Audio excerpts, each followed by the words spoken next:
കേടില്ലാതെ വളരട്ടെ എൻ മകൻ കോടക്കാർ വണ്ണനുണ്ണി മധുരയിൽ.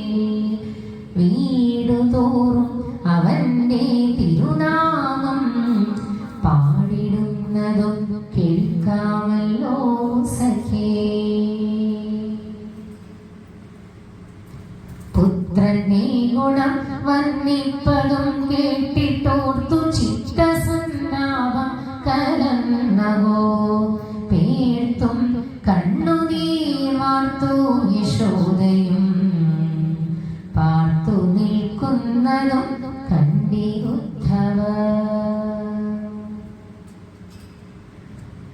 ഏവമെല്ലാമേ താതമാതാക്കൾ തൻ ഭാവവൈവന്യം കണ്ടുടന്നുദ്ധവർ താപഹീനന്റെ തത്വങ്ങളോതിയായി